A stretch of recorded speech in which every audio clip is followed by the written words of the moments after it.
অনেকে বলে পীর না ধরলে নবীর শাফাত করবে না, পীর ধরা লাগবে, এই বিষয়ে আপনার মতামত কি?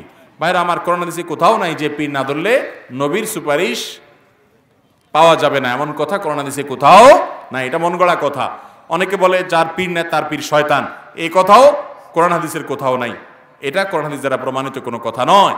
তবে এটা ঠিক যে একজন মানুষ তিনি ভালো পথে থাকার জন্য তিনি ওলামা একরামের কাছ থেকে দ্বীন শিখবেন, তাদের সোহবতে যাবেন, সেটা একজনের কাছেই যাবেন, অন্য কারোর কাছে যাবেন না, একটাই তার মূল জায়গায় থাকবে এমন কোনো কথা নাই। হ্যাঁ, ব্যক্তিগতভাবে কারো পরামর্শ কাউকে বানাতে পারেন, যে তার কাছে পরামর্শ করলেন, তার কাছে তাকে ভালো লাগে, তার কাছে মাসলা মাসাইল জানলেন, কিন্তু তাই বলে আপনার এই একজন নির্দিষ্ট কোনো ব্যক্তিকে পীর বানাইতে হবে, তার হাতে মুরিদ না হলে বা পীর না বানালে কিয়ামতের ময়দানে নবীজির সুপারিশ পাওয়া যাবে না, এমন কোনো কথা কোরআন হাদিসে কোথাও নাই।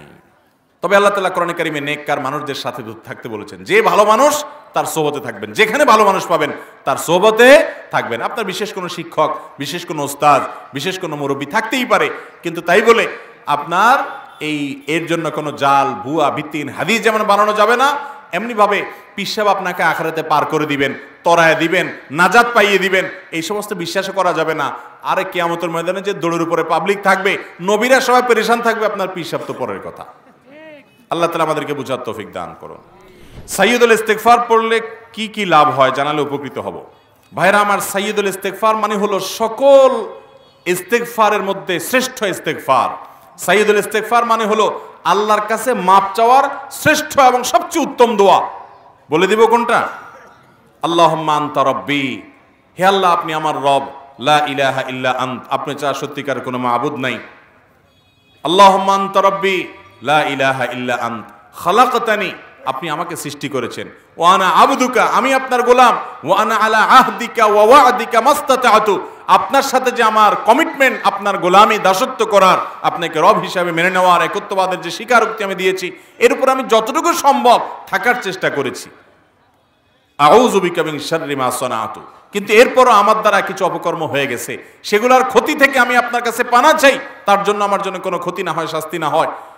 আউযু বিকা মিন শাররি মা সানাতু আবুউ লাকা বিনি'মাতিকা আলাইয়া, আপনি আমার প্রতি নিয়ামত দিয়েছেন, আমি স্বীকার করি। ও আবুউ লাকা বিযামবি, আমি আবার অনেক পাপ করেছি, সেটাও স্বীকার করি। ফাগফিরলি, অতএব আমাকে মাফ করে দেন। ফাইন্নাহু লা ইয়াগফিরুয যুনুবা ইল্লা আন্ত, কারণ আপনি ছাড়া কেউ কোনো পাপ অপরাধ মাফ করতে পারেন না। এটা হলো সাইয়্যিদুল ইস্তিগফার। এই ইস্তিগফারের ফজিলত কি? এর ফজিলত হলো নবী করিম সাল্লাল্লাহু আলাইহি ওয়াসাল্লাম বলেছেন, যদি কেউ সকালবেলায় এই সাইয়্যিদুল ইস্তিগফার, সবচেয়ে ক্ষমা চাওয়ার সবচেয়ে শ্রেষ্ঠ দোয়াটা পাঠ করে সকালে, এবং ইয়াকিনের সাথে পাঠ করে, বিশ্বাসের সাথে পাঠ করে, তাহলে সারা দিনের মধ্যে যদি কখনো তার মৃত্যু হয়, তাহলে সে ব্যক্তি আহলুল জান্নাহ বা জান্নাতবাসীদের অন্তর্ভুক্ত হবে।